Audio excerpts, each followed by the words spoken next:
suddenly coming. The timing just happened. The timing was a coincidence. And rather than standing there was a coincidence too. And recently I was watching a movie by Tyler Perry, and one of the main characters was a single mother of 3 children, and her love life was absolutely nothing to brag about, nothing to talk about. But in this movie, she meets this drop-dead gorgeous man. I mean, he is gorgeous. And he treats her amazing. And her 3 children, he loves them unconditionally. But throughout the movie, she begins to push this amazing man away. And he was baffled by it. He said, like, what's going on? Why are you pushing me away? And in one scene, she said, I just got so scared because I'm so used to being taken advantage of. And him, confused, says, but why would I scare you? And she said, because you are everything I've ever wanted in a man. Now, this is a movie, but I promise you, I can totally relate to this woman's fear. A few years ago, I went to counseling, and I am a counselor, but I didn't want to go at first because I was like, there's nothing wrong with me. You know, I'm good. But I'm telling my clients, yes, come to counseling, come to counseling. But I didn't want to go. But I ended up going because I kept having failed relationships. And I realized, maybe it's not the guys. Maybe it's something within me that I need to really work through. So I was willing to say, hey, put the mirror in front of my face. Let's deal with this.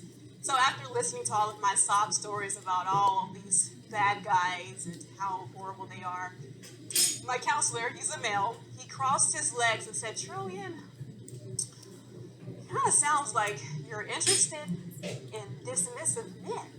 Now, me being very intelligent, I thought, that's the stupidest thing. Why am I paying you?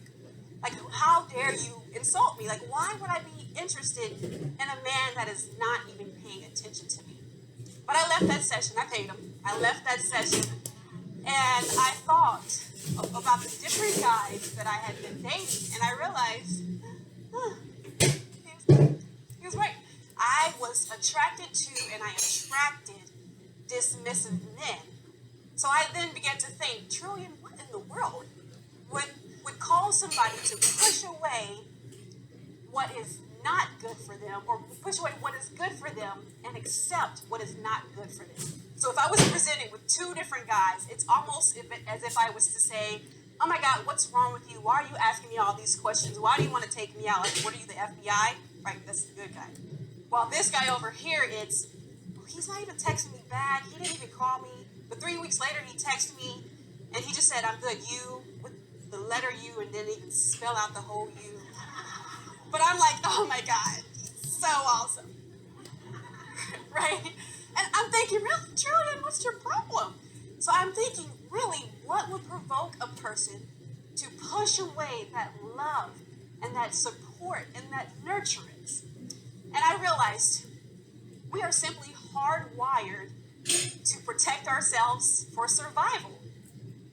And I realized what would cause a person to push away those things that we deem good are 2 things: experience and association. So whenever we have an experience, we then associate a feeling to that experience. So for example, if a young lady was proposed to in Paris, she would associate Paris with love.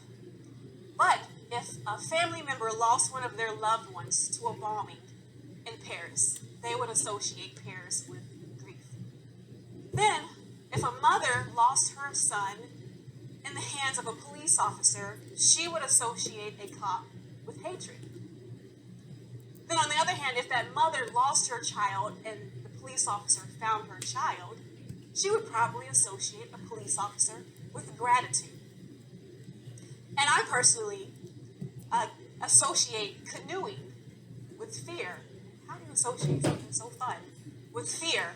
A few years ago, my brother and I went canoeing. I was in the front, he was in the back. And 1 mile in, it's a 4-mile trip, 1 mile in, we are having a good old time. And I look over to the right, and I see a stick. It was a red, a yellow, and a black stick, right? Mm-hmm. Yeah, you see where this is going.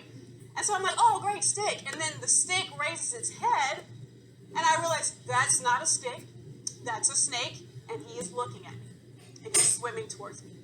And in that moment, I drop my paddle and I turn my back and I start screaming for dear life. I wish there was a camera to record this. And my first thought was, don't look at it because it won't see you. So that's why I turned my back. I don't look at it. And then my second thought was, jump in the water. Get away from the snake, right? And that's the smartest thing to do, Trillian. You just jump right on in there with the snake, right?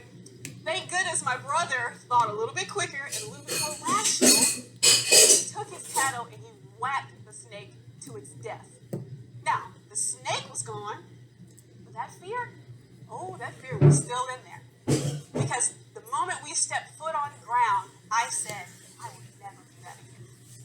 I will never go canoeing again. Why? Because it was associated with fear. So in this movie,